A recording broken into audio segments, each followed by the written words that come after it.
ದೈವದರ್ಶನ official ಚಾನೆಲ್ಗೆ ನಿಮಗೆಲ್ಲ ಸ್ವಾಗತ. ಕಾಡಿನ ಮಧ್ಯೆ ಮೌನವಾಗಿ ನಿಂತಿರುವ ಈ ಬೆಟ್ಟ, ಆದರೆ ಇಲ್ಲಿ ನಡೆಯುವ ಘಟನೆಗಳು ಸಾಮಾನ್ಯ ಅಲ್ಲ. ಮಹದೇಶ್ವರ ಸ್ವಾಮಿಯ ನಿಜವಾದ ಮಹಿಮೆ ಕೇಳಿದ್ರೆ ನಿಮ್ಮ ದೇಹವೇ ನಡುಗುತ್ತೆ. ಮಲೆ ಮಹದೇಶ್ವರ ಸ್ವಾಮಿಯ ರಹಸ್ಯಮಯ ಮಹಿಮೆ, ಭಯ ಮತ್ತು ಭಕ್ತಿಯ ಕಥೆ. ಕರ್ನಾಟಕದ ದಟ್ಟ ಕಾಡಿನ ಮಧ್ಯೆ ಮಂಜಿನೊಳಗೆ ಮುಚ್ಚಿಕೊಂಡಿರುವ ಒಂದು ಪವಿತ್ರ ಬೆಟ್ಟ, ಅದು ಮಾಲೆ ಮಹದೇಶ್ವರ ಟೆಂಪಲ್. ಈ ಸ್ಥಳವನ್ನು ನೋಡಿದವರು ಒಂದು ಮಾತು ಹೇಳುತ್ತಾರೆ, ಇದು ದೇವಸ್ಥಾನ ಮಾತ್ರ ಅಲ್ಲ, ಇದು ಒಂದು ಅನುಭವ. ಇದನ್ನು ನೋಡಿದ ಕೂಡಲೇ ದೇಹಕ್ಕೆ ಏನೋ ಒಂದು ಶಕ್ತಿ ಬಂದ ಹಾಗೆ ಆಗುತ್ತೆ. ಕಾಡಿನ ಮಧ್ಯೆ ಇರುವ ಒಂದು ಶಕ್ತಿ ಸಂಜೆ ಹೊತ್ತಾಗ ಬೆಟ್ಟದ ಮೇಲೆ ಮಂಜು ಆವರಿಸಿಕೊಳ್ಳುತ್ತದೆ. ಹಕ್ಕಿಗಳ ಶಬ್ದವು ನಿಧಾನವಾಗಿ ನಿಂತು ಹೋಗುತ್ತದೆ. ಅಲ್ಲಿರುವ ಮೌನದಲ್ಲಿ ಏನೋ ಒಂದು ಅಪರಿಚಿತ ಶಕ್ತಿ ಇರುವಂತೆ ಅನಿಸುತ್ತದೆ. ಅದೇ ಸಮಯದಲ್ಲಿ ಕೆಲವರು ಹೇಳ್ತಾರೆ, ಇಲ್ಲಿ ಸ್ವಾಮಿ ಇಂದಿಗೂ ಇದ್ದಾರೆ. ಈ ಮಾತು ಕೇಳಿದಾಗ ಕೆಲವರಿಗೆ ಭಯ, ಕೆಲವರಿಗೆ ಭಕ್ತಿ. ಆದರೆ ಶಿವನ ಶಕ್ತಿ ಇಡೀ ಬ್ರಹ್ಮಾಂಡವನ್ನೇ ಆವರಿಸಿದೆ. ಆದರೆ ಈ ಸ್ಥಳಕ್ಕೆ ಒಮ್ಮೆ ಹೋದವರು ಮಾತ್ರ ಈ ಫೀಲಿಂಗ್ ಅರ್ಥ ಮಾಡಿಕೊಳ್ಳುತ್ತಾರೆ. ಮಹದೇಶ್ವರ ಸ್ವಾಮಿ ಯಾರು? ಹಳೆ ಕಥೆಗಳ ಪ್ರಕಾರ ಮಹದೇಶ್ವರ ಸ್ವಾಮಿ ಶಿವನ ಅವತಾರ ಎಂದು ನಂಬಲಾಗುತ್ತದೆ. ಅವರು ಈ ಕಾಡಿನಲ್ಲಿ ತಪಸ್ಸು ಮಾಡುತ್ತಾ ಜನರ ಕಷ್ಟಗಳನ್ನು ನಿವಾರಣೆ ಮಾಡುತ್ತಿದ್ದರು. ಆದರೆ ಒಂದು ಕತೆ ಹೇಳುತ್ತದೆ, ಒಮ್ಮೆ ಈ ಕಾಡಿನಲ್ಲಿ ದುಷ್ಟ ಶಕ್ತಿಗಳು ಹೆಚ್ಚಿದ್ದವು. ಜನರು ಭಯದಿಂದ ಇಲ್ಲಿ ಬರುವುದಕ್ಕೂ ಹೆದರುತ್ತಿದ್ದರು.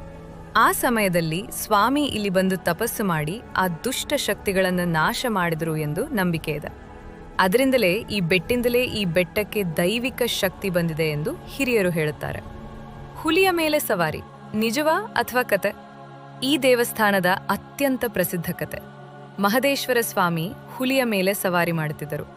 ಹೌದು, ಇದು ಕೇಳಿದ್ರೆ ನಂಬಲು ಕಷ್ಟ, ಆದರೆ ಅನೇಕ ಭಕ್ತರು ಇದನ್ನು ನಂಬುತ್ತಾರೆ. ಕಾಡಿನ ಮಧ್ಯೆ ಹುಲಿ ಸಾಮಾನ್ಯ ವಿಷಯ ಅಲ್ಲ, ಆದರೆ ಸ್ವಾಮಿ ಅದನ್ನೇ ತನ್ನ ವಾಹನವಾಗಿ ಮಾಡಿಕೊಂಡಿದ್ದರು ಅಂತ ಹೇಳುತ್ತಾರೆ.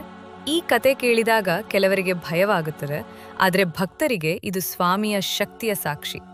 ಕಾಡಿನ ರಹಸ್ಯ ಮತ್ತು ಭಯಾನಕ ಅನುಭವಗಳ ಬಗ್ಗೆ ತಿಳಿದುಕೊಳ್ಳೋಣ. ಈ ಬೆಟ್ಟದ ಸುತ್ತಲೂ ಅನೇಕ ಜನ ವಿಚಿತ್ರ ಅನುಭವಗಳನ್ನು ಹೇಳಿದ್ದಾರೆ. ಕೆಲವರು ಹೇಳುತ್ತಾರೆ, ರಾತ್ರಿ ವೇಳೆ ಯಾರೋ ನಡೆಯುತ್ತಿರುವ ಶಬ್ದ ಕೇಳುತ್ತದೆ.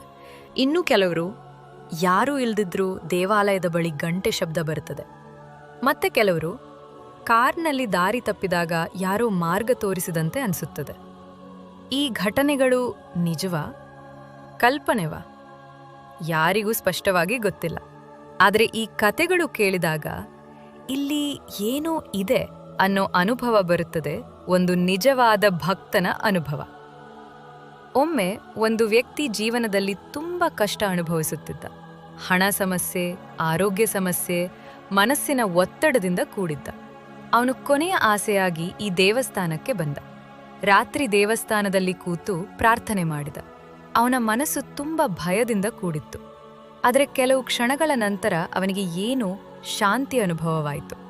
ಅವನು ಹೇಳಿದ ಮಾತು ತುಂಬ ಆಶ್ಚರ್ಯವೆನಿಸಿತು. ಸ್ವಲ್ಪ ಭಯವೂ ಬರುತ್ತದೆ. ಇದು ಸಾಮಾನ್ಯ ದೇವಸ್ಥಾನ ಅಲ್ಲ, ಇದು ಶಕ್ತಿ ಇರುವ ಅದ್ಭುತ ಸ್ಥಳ ಎಂದು ಅನೇಕರು ಹೇಳುತ್ತಾರೆ. ಮಹಾಶಿವರಾತ್ರಿ, ಅಸಾಧಾರಣ ಅನುಭವ. ಮಹಾಶಿವರಾತ್ರಿ ದಿನ ಇಲ್ಲಿ ಸಾವಿರಾರು ಭಕ್ತರು ಸೇರುತ್ತಾರೆ. ಪೂರಾ ಬೆಟ್ಟವೇ ಭಕ್ತಿಯಿಂದ ತುಂಬಿರುತ್ತದೆ ಆ ದಿನ. ಭಜನೆಗಳು, ಪೂಜೆಗಳು, ದೀಪಗಳ ಬೆಳಕು. ಆದರೆ ರಾತ್ರಿ ಹೊತ್ತಿಗೆ ಆ ಕಾಡಿನ ಮಧ್ಯೆ ಭಕ್ತರ ಕೂಗು, ಗಂಟೆಗಳ ಶಬ್ದ. ಅದೇ ಸಮಯದಲ್ಲಿ ಒಂದು ವಿಚಿತ್ರ ಭಾವನೆ. ವಿಜ್ಞಾನ ವಿರುದ್ಧ ನಂಬಿಕೆ ಬಗ್ಗೆ ತಿಳಿದುಕೊಳ್ಳೋಣ. ಕೆಲವರು ಹೇಳುತ್ತಾರೆ, ಇದು ಎಲ್ಲ ನಂಬಿಕೆ ಮಾತ್ರ. ಆದರೆ ಭಕ್ತರು ಹೇಳುತ್ತಾರೆ, ನಾವು ಅನುಭವಿಸಿದ್ದೇವೆ. ದೆವ್ವ, ಭೂತ, ದುಷ್ಟ ಶಕ್ತಿ ಇರುವುದು 100% ನಿಜ. ಆದರೆ ನಮ್ಮನ್ನು ಕಾಪಾಡಲು ಶಿವ ಈ ಬ್ರಹ್ಮಾಂಡದ ಕಣಕಣದಲ್ಲೂ ಇದ್ದಾನೆ. ನನ್ನಲ್ಲೂ ಇದ್ದಾನೆ, ನಿನ್ನಲ್ಲಿಯೂ ಇದ್ದಾನೆ. ಆತನಿಲ್ಲದ ಜಾಗವೇ ಇಲ್ಲ. ಹಾಗಾದರೆ ಸತ್ಯ ಏನು?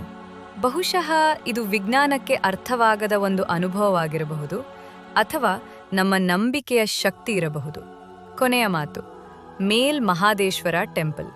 ಈ ದೇವಸ್ಥಾನ ಒಂದು ಸ್ಥಳ ಮಾತ್ರ ಅಲ್ಲ, ಇದು ಭಯ ಮತ್ತು ಭಕ್ತಿಯ ನಡುವಿನ ಸೇತುವೆ. ಇದು ನಂಬಿಕೆಯ ಪರೀಕ್ಷೆ. ಇದು ಅನುಭವಿಸುವವರಿಗೆ ಮಾತ್ರ ಅರ್ಥವಾಗುವ ಒಂದು ರಹಸ್ಯ. ನೀವು ನಂಬ್ತೀರಾ ಇಲ್ವಾ? ಆದರೆ ಮಲೆ ಮಹದೇಶ್ವರ ಸ್ವಾಮಿಯ ಮಹಿಮೆ ಕೇಳಿದ್ರೆ ಅಲ್ಲ, ಅನುಭವಿಸಿದ್ರೆ ಮಾತ್ರ ಗೊತ್ತಾಗುತ್ತೆ. ಒಂದು ಸರಿಯಾಗಿ ಅರ್ಥ ಮಾಡ್ಕೊಳ್ಳಿ, ನಮಗೆ ಒಬ್ಬ ಮನುಷ್ಯ ಸಹಾಯ ಮಾಡಿದ್ರೆ, ನಾವು ಅವನಿಗೆ ಸಹಾಯ ಮಾಡಲು ಇಷ್ಟಪಡ್ತೇವೆ. ಅದೇ ರೀತಿ ನೀವು ದೇವರನ್ನು ಪ್ರತಿದಿನ ಪೂಜೆ ಮಾಡಿದ್ರೆ ದೇವರ ಶಕ್ತಿ ಹೆಚ್ಚಾಗುತ್ತದೆ. ಆ ಶಕ್ತಿಯಲ್ಲಿ ಅರ್ಧ ಪಾಲು ನಿಮ್ಮದೇ ಇರುತ್ತೆ. ನಿಮಗೆ ಅರ್ಥ ಆಗಿರಬೇಕು ಅನ್ಸುತ್ತೆ. ವಿಡಿಯೋ ಇಷ್ಟ ಆದರೆ ದಯವಿಟ್ಟು ಸಬ್ಸ್ಕ್ರೈಬ್ ಮಾಡಿ, ಲೈಕ್ ಮಾಡಿ, ಶೇರ್ ಮಾಡಿ. ಧನ್ಯವಾದಗಳು. ಖುಷಿಯಾಗಿರಿ.